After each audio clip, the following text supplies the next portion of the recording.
When she spoke to Ethan, her eyes held an unsettling intensity, as if she saw something in him that he couldn't see in himself.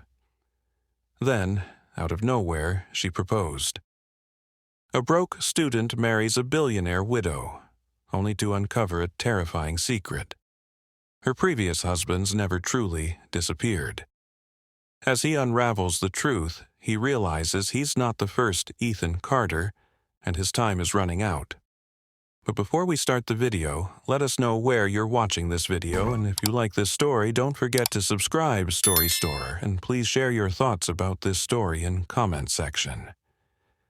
Ethan's heart pounded as he fumbled with the door handle, his fingers slick with sweat. The air in the darkened hallway was thick with the scent of old books and something metallic, something unmistakably like blood. Behind him, a slow, deliberate tapping echoed from the other side of the corridor, growing louder with each second. A shadow flickered at the edge of his vision. He turned sharply, but the dim glow of the antique sconces revealed nothing. His breath came in short, panicked gasps. The panic room was only a few steps away. If he could just reach it, lock himself inside, he might have a chance to figure out what the hell was happening. His bare feet slapped against the cold marble floor as he ran. The tapping quickened, turning into steady, deliberate footsteps. Someone, or something, was following him. His mind reeled. Just 15 days ago, he had been a struggling student, barely able to afford rent. Now, he was a billionaire's husband, trapped in a mansion that seemed to be swallowing him whole. A chilling whisper brushed against his ear, though no one was there. Run. His fingers finally found the steel handle of the panic room door. He yanked it open and threw himself inside, slamming it shut behind him. Darkness swallowed him whole. His heartbeat thundered in his ears. Then, just as he thought he was safe, something scraped against the other side of the door. Ethan still remembered the moment his life changed forever. It had been an ordinary evening. Another charity gala he had no business attending, wearing a borrowed suit and nursing a cheap glass of champagne. He was a broke university student, drowning in debt and barely surviving on part-time jobs. Then he met Eleanor Sinclair. She was 70 years old, an enigma wrapped in a fortune, a widow who had outlived 3 husbands. The media painted her as a ruthless businesswoman, but when she looked at him, her piercing gray eyes saw through him as if she knew something he didn't. Their conversation had been brief yet unsettling. She asked about his studies, his aspirations, his fears. Then, out of nowhere, she made him an offer that seemed ludicrous. "Marry me, Ethan," she said, her voice smooth as silk. "You need security. I need companionship. No expectations, no obligations, just a simple arrangement." He had laughed at first, thinking it was a joke, but she hadn't been joking. For days, he wrestled with the proposal. The idea of marrying a woman more than 4 decades his senior was absurd. And yet, she offered him a life free of debt, free of worry, a life of privilege beyond anything he had ever known. In the end, desperation won. He signed the papers in a quiet office, feeling the weight of his decision settle over him like a shroud. Eleanor smiled as she slipped the ring onto his finger, her grip colder than he expected. "You won't regret this," she murmured. But as Ethan stood in her mansion that first night, surrounded by shadows and whispers, he couldn't shake the feeling that he already did. The mansion loomed over Ethan like a living thing, its towering archways swallowing him whole as he stepped inside. The air was stale, carrying the scent of aged wood, candle wax, and something else. Something faintly sour, like decay masked by expensive perfume. The staff, dressed in crisp black and white, moved like ghosts. They spoke in hushed tones, their eyes flickering toward him but never quite meeting his gaze. Their footsteps were too soft, their movements too measured. It was as if they had spent their lives tiptoeing through a house that did not wish to be disturbed. At night, the whispers began. Soft at first, just a murmur in the distance, like wind slipping through cracks in the walls. But as the hours stretched on, the voices sharpened, muttering just beyond his door, slipping through the keyhole, caressing his ears with words he couldn't understand. Ethan tried to ignore it, chalking it up to paranoia. He was living in luxury now. He should be enjoying it. And yet, the deeper he ventured into the mansion, the more it felt like he was walking into a story already written, a fate already sealed. Then, one night, a door that should have been locked creaked open on its own. Never go into the West Wing, Eleanor had warned him, her grip cold and firm around his wrist. Her tone held no affection, only command. "Promise me." Ethan had nodded, but curiosity gnawed at him. What was she hiding? One evening, when Eleanor was away, he found himself drawn to that forbidden part of the house. The West Wing corridor was darker, the air heavier. The ornate door at the end stood like a sentry, untouched by time. It was locked, of course.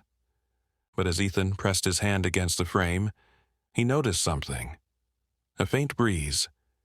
His fingers traced the edges of the panel beside the door until, with a soft click, a section of the wall shifted. A hidden compartment.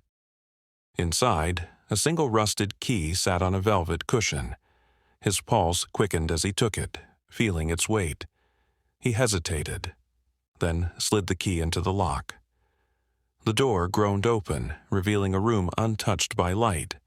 The air smelled of dust and something deeper, something rotten. Ethan stepped inside, his eyes adjusting to the dimness, and then he saw them. Rows of portraits lined the walls, identical men, all with his face. Their eyes followed him, unblinking. At the center of the room, a single plaque gleamed beneath the most recent portrait. Ethan Carter. Beneath it, today's date. Ethan staggered backward, his breath shallow. The portraits stretched from floor to ceiling, each one a perfect rendition of his own face, frozen in time. The oil paint was fresh, the colors vibrant, as if the artist had just finished them. He reached out, trembling, and ran his fingers over the newest portrait. The paint smudged beneath his touch. It wasn't dry. A cold dread coiled in his stomach. Who painted these? And why did they all look exactly like him? He turned sharply, feeling a presence in the room. But he was alone. A soft shuffle, a whisper, too faint to make out. His gaze snapped back to the portraits. A chill crawled up his spine. Had the eyes shifted? Were they looking at him differently now? His heart pounded as he scanned the room, searching for an answer. His gaze landed on a small, unmarked drawer beneath the newest painting. Swallowing his fear, he yanked it open. Inside lay a single item, a gold wedding band. The inscription inside sent his blood running cold. "To my dearest Ethan, until the end." Ethan's fingers trembled as he yanked open another drawer, dust billowing into the dim light. He had searched nearly every inch of the study, desperation gnawing at him. There had to be something, some clue, some explanation for the nagging feeling in his gut. His hand brushed against something rough. Leather. Heart pounding, he pulled out an old worn journal, its cover cracked with age. The initials E.L. were etched into the surface. Eleanor's. Ethan hesitated, then flipped it open. The pages, filled with her familiar handwriting, were meticulously detailed. Each entry chronicling a different man, dates, descriptions, emotions. His breath hitched. These weren't just names, these were husbands, one after another.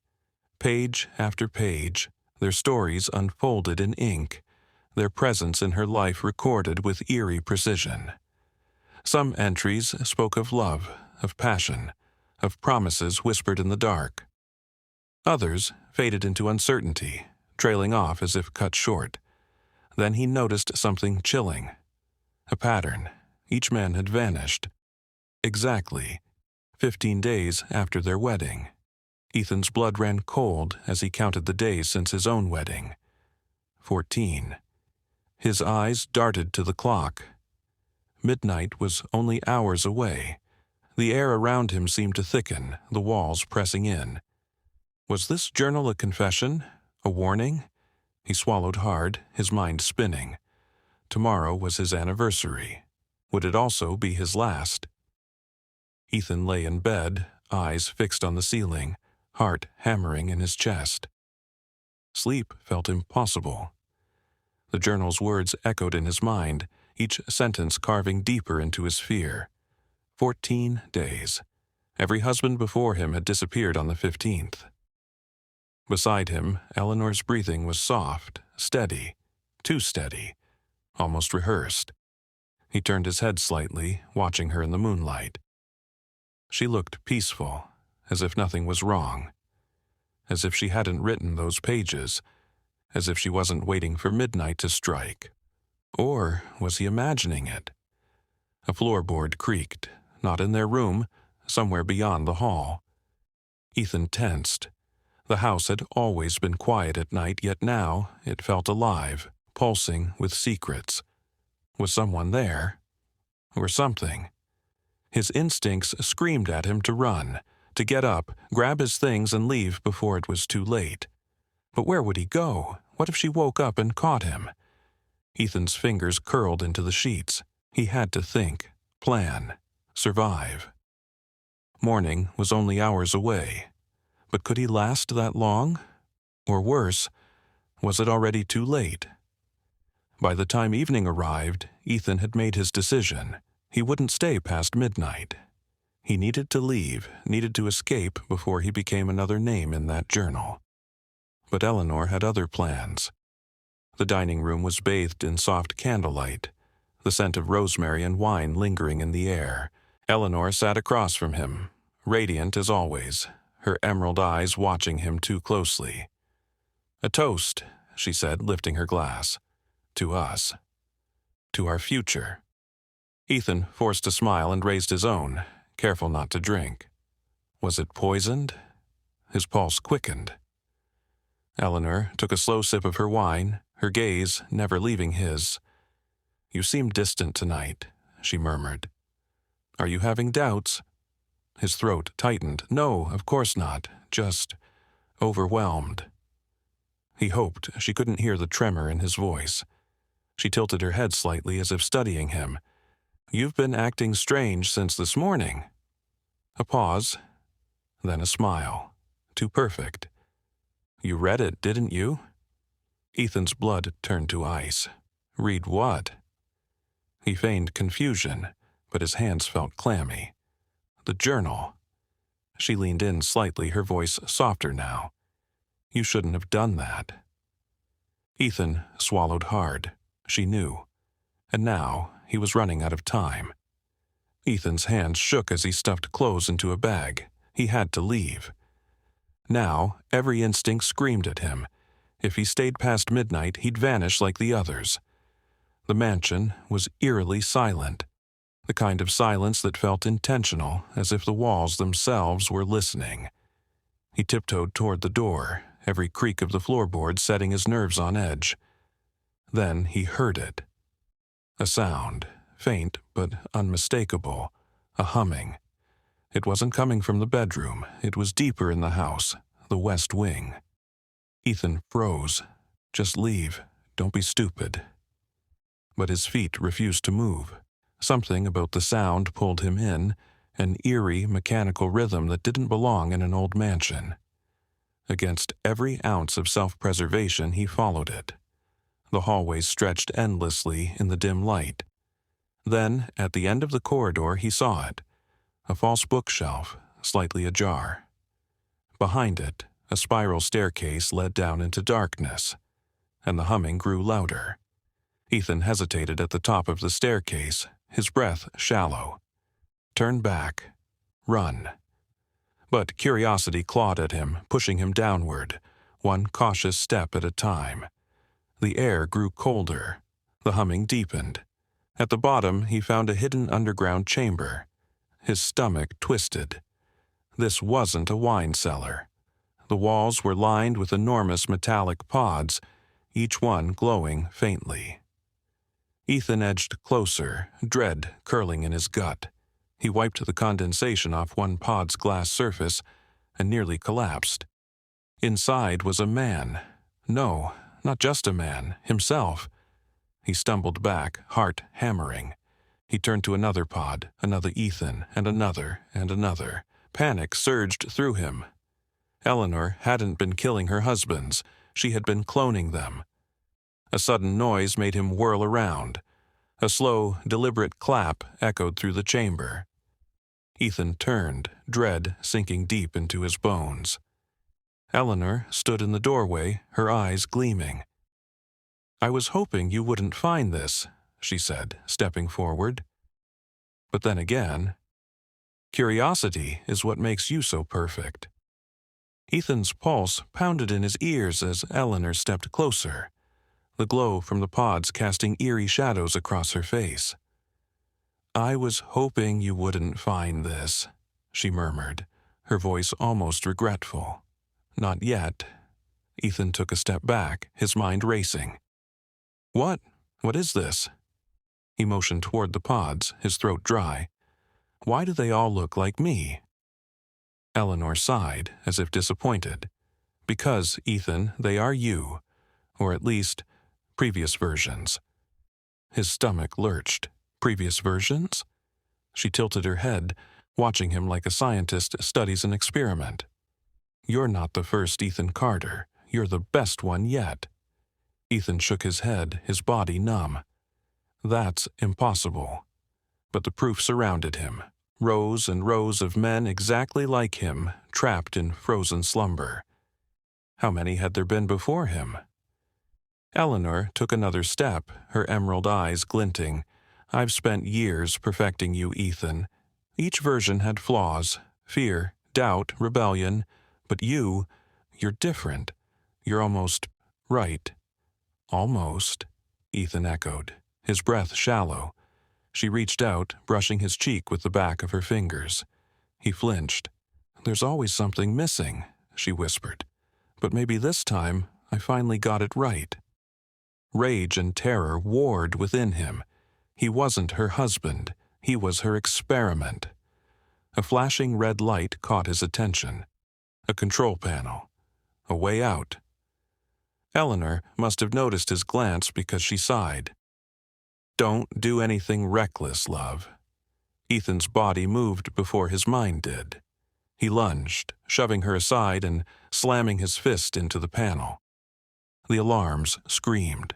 The pods hissed open, and suddenly, chaos.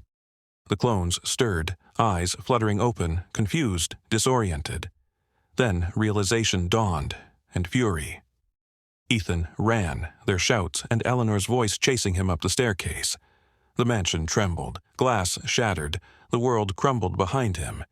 He didn't stop running. The night air burned in Ethan's lungs as he sprinted into the forest. Behind him, the mansion groaned, collapsing in on itself, consumed by fire and fury. He didn't dare look back. What had he unleashed? His mind spun. He wasn't the first Ethan Carter, and, terrifyingly, he knew he wouldn't be the last.